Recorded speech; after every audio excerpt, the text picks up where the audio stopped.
soit appelé Abraham, père de multitudes. Parce que Abraham signifie père élevé. Mais par la suite, Dieu va l'appeler Abraham, père d'une multitude, parce que Dieu l'appelait à être le père d'une multitude. Alléluia.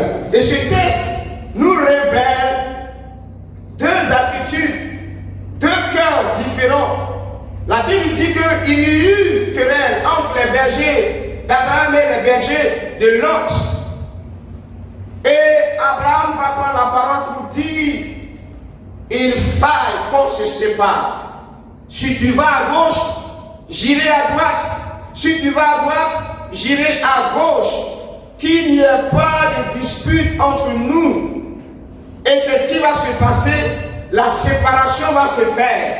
Et la Bible dit que Lot a vu la vallée qui était arrosée. C'était joli, c'était impeccable, c'était vraiment excellent, c'était attirant. Et c'est là-bas, l'homme et tous ses bergers, ses troupeaux et toute sa famille se sont orientés, se sont dirigés à aller se mettre dans ce lieu qui était une occasion pour lui de bénédiction.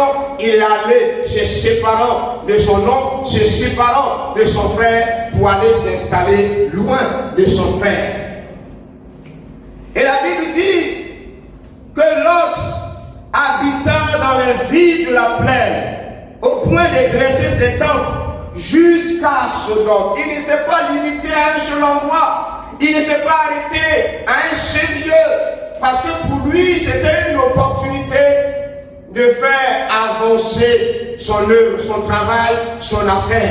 Et il est allé jusqu'à Sodome. Il est allé jusqu'à Sodome. Il est allé s'installer dans un endroit qu'il ne maîtrisait pas. Alléluia. Lot s'est installé.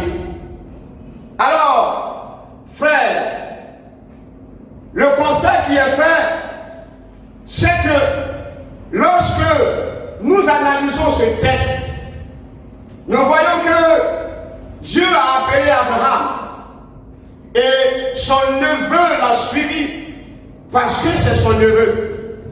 Mais voici qu'une situation va arriver pour que la séparation puisse se faire.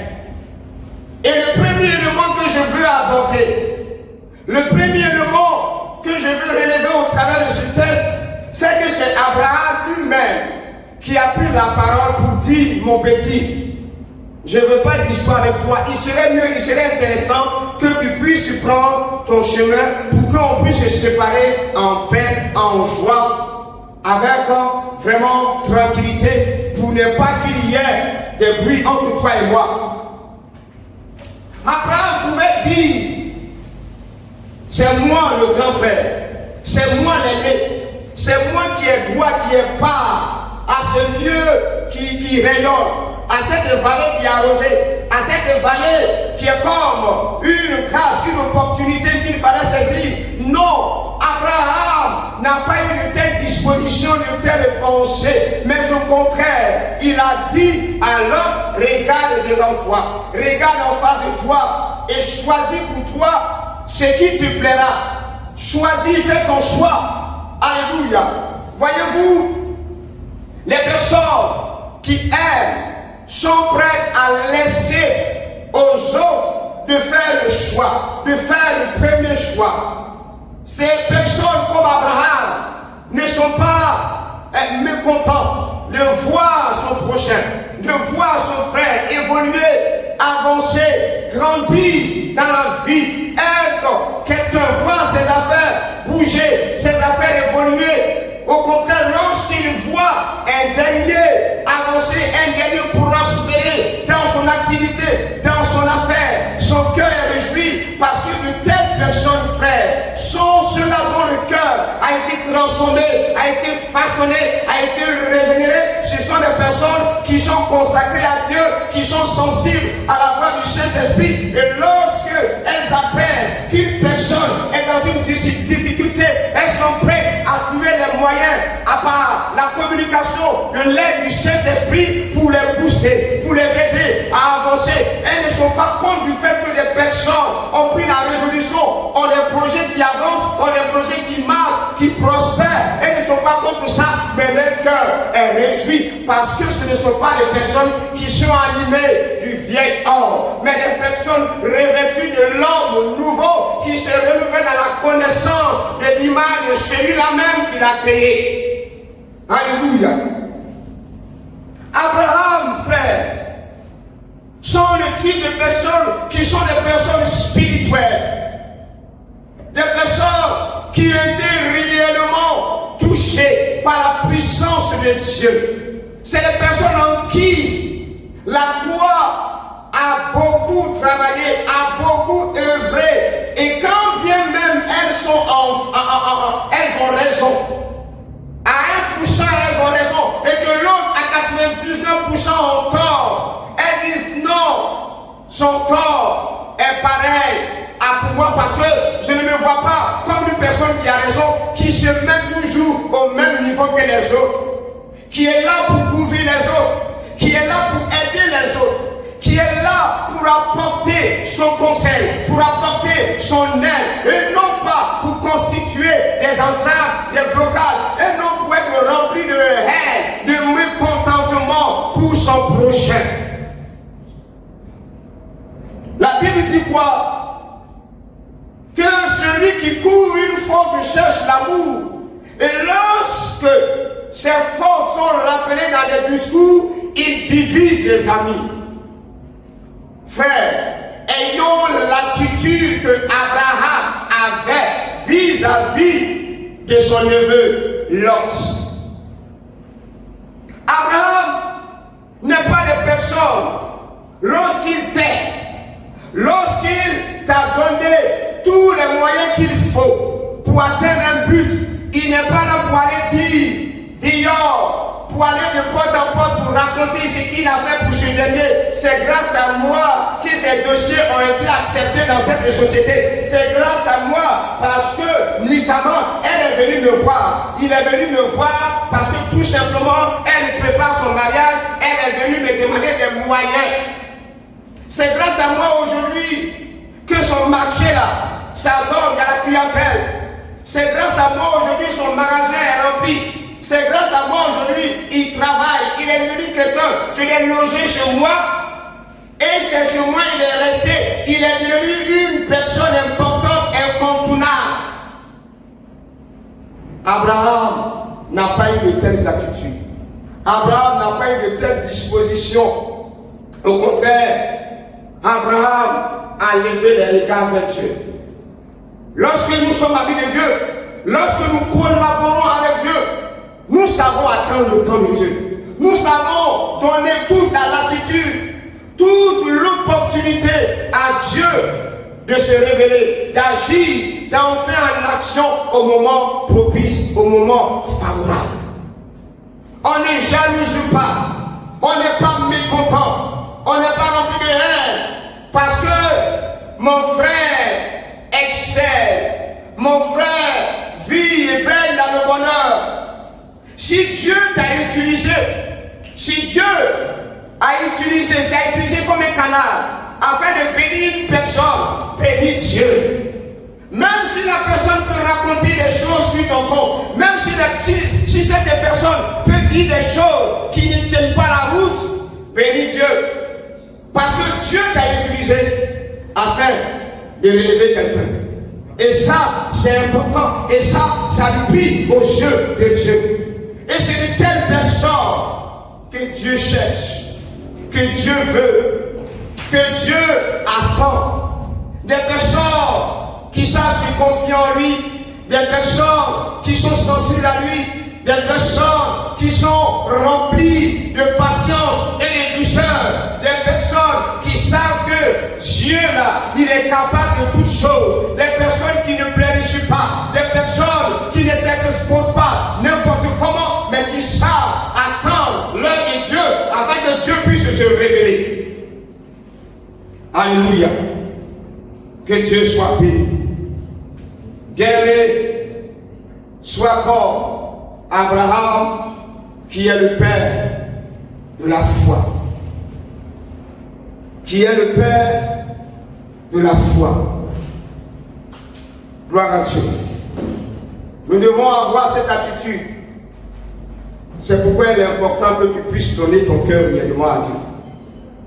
Laisse le Seigneur changer, transformer ton cœur, afin que ce cœur-là puisse battre réellement pour ce Dieu. Alléluia. Le second élément que je veux apporter, c'est que la Bible dit Lot a levé les yeux. Lot, pour lui, c'était une occasion juteuse. C'est comme si c'était le jackpot qu'il venait de gagner d'avoir. Il n'a pas dit non, mon homme, c'est toi qui es mon grand frère, c'est toi qui es l'aîné, c'est toi-même qui dois choisir. Ou bien grand frère, ce problème-là, on peut régler ça à l'amiable. Grand frère, oh, moi je vais rester à tes côtés parce que je sais qu'avec toi là, je suis béni. Avec toi là, je suis en sécurité. Avec toi, je suis protégé. Il n'a pas été animé de tels désirs, de telles pensées, mais il avait des regards hypocrites, des regards égoïstes, des regards cupides, des regards d'insortie, des regards pour vouloir être indépendants, des regards de richesse selon le monde et non selon Dieu.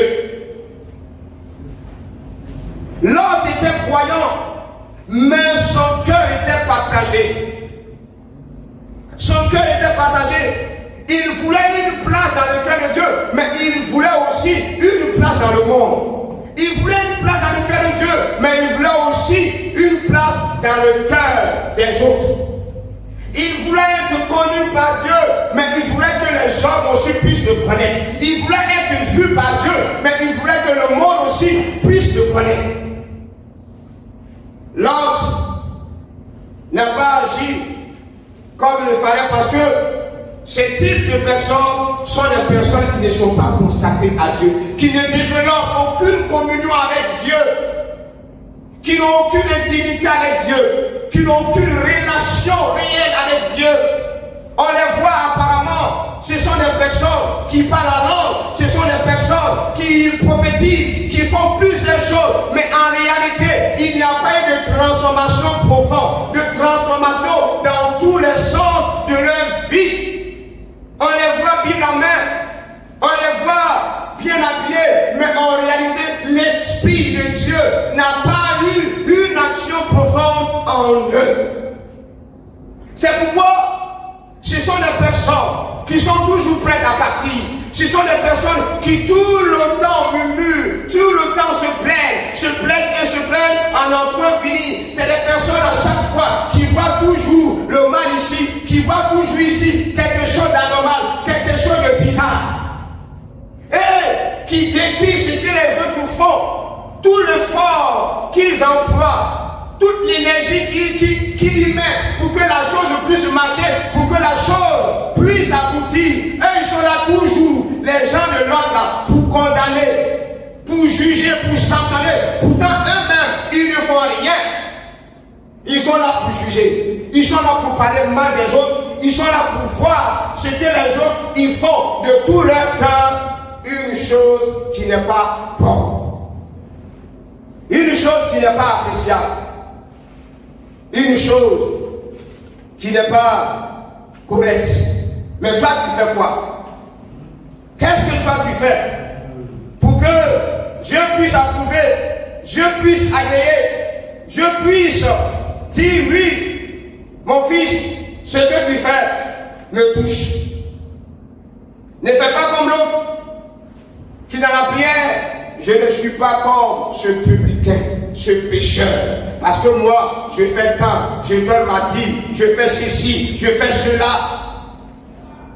Mais lui, il était là, il se tapait la poitrine pour dire Seigneur, sois apaisé envers moi. Alléluia.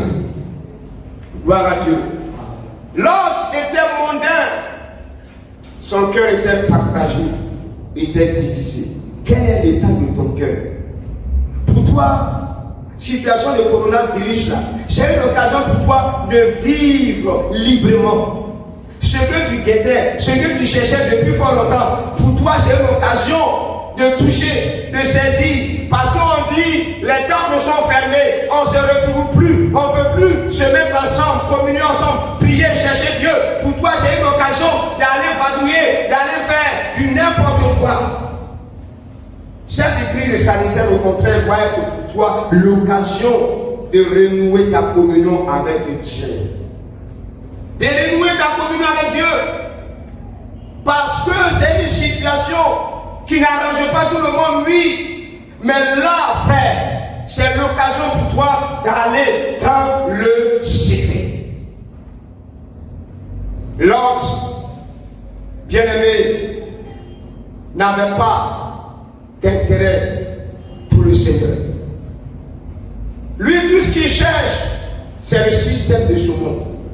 Et j'aimerais te dire, femme, ne te prends pas à ce que tu vois, à ce qui semble briller. C'est comme des bulles de savon. Quand tu saisis ça net, pauvre, tu n'as rien attrapé, tu n'as rien saisi. Mais laisse Dieu t'enrichir. Laisse Dieu t'élever. Laisse Dieu te conduire, te guider, te diriger. J'ai beaucoup à dire, mais à cause du temps, frère, on va être bref. Mais ce matin, je voudrais te dire, lorsque on n'attend pas le temps de Dieu, c'est dans le village de si je savais, on va se retrouver. La Bible dit quoi? Que les mauvaises compagnies corrompent les bonnes mœurs. Regardez un peu là, au milieu de Sodome, de ces méchants, de ces abominables. Il détestait, il condamnait les actes, mais lui-même il n'a pas condamné l'état de son cœur du fait de s'être séparé d'Abraham, son homme. Qui est ton conseiller? Il y a des personnes qui sont prêtes à démissionner parce qu'on ne m'écoute pas. Parce que quand j'ai pas une idée, quand j'ai fait ceci, on ne m'écoute pas. Parce que pour toi, tu as toutes ces compétences, ces capacités, c'est donc que Dieu a mis en toi. Donc pour toi là, c'est l'heure d'aller faire profiter de ce don, de ce que Dieu a mis en toi, qui va servir au peuple de Dieu dans son assemblée. Allez marchander ça ailleurs. Tu veux voler de tes propres ailes, tu veux être indépendant. L'heure appartient à Dieu, le temps appartient à Dieu. Ce n'est pas facile pour toi, sœur, toi qui me suis, toi qui m'écoutes, mais nous voulons prier pour toi. Peu importe la difficulté, la situation que tu vis, même quand tu te dis dans ta chambre, lorsque tu te mets devant le Seigneur, tu as préparé tout ce qu'il faut, tes projets, tu devais voyager, tout était calé, tout était prévu. Et puis tout d'un coup, une situation qui paralyse le monde entier. Pourquoi toi, Seigneur, toi, Dieu, toi, Jésus, tu n'as pas empêché cela et tout est paralysé? Nous allons prier pour toi. Tu vas simplement te tenir debout et le Seigneur, de là où tu es, il va te fortifier. Seigneur, je voudrais m'approcher de toi.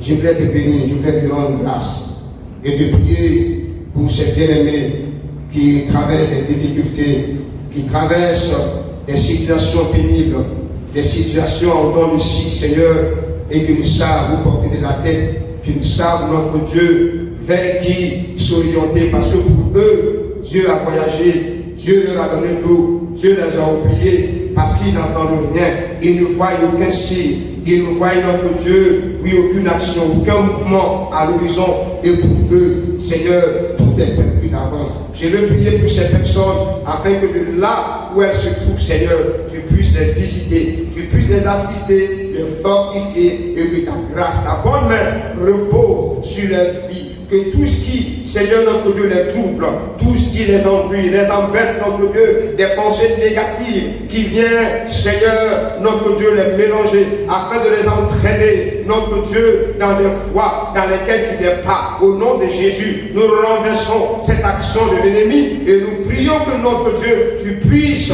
étendre ta main, ta grâce sur sur leur vie et que ton esprit puisse révéler à leur cœur, que tu puisses semer dans leur cœur cette joie, cette confiance et cette assurance, cette stabilité et cette tranquillité. Car je sais que Seigneur, oh notre Dieu, tu n'as pas oublié ton serviteur, tu n'as pas oublié ta servante, tu n'as pas oublié ce couple, tu n'as pas oublié notre Dieu, ce frère et cette sœur. Mais notre Dieu, le temps vient, le temps, Seigneur notre Dieu, de ta part, Seigneur, arrive afin de relever, afin de bénir mon frère, de bénir ma soeur, afin notre Dieu de lui accorder ce que Seigneur, son cœur a tant désiré. Merci d'être avec ton peuple, de bénir tes enfants, de leur apporter tout le soutien dont ils ont besoin, notre Dieu, afin que chaque jour ton esprit soit leur partage et que la joie de l'esprit de Dieu dans leur cœur soit une réalité. Sois béni, sois loué et sois remercié au nom puissant de Jésus. Que Dieu vous bénisse et que la grâce du Seigneur repose sur vos vies au nom de Jésus. Amen.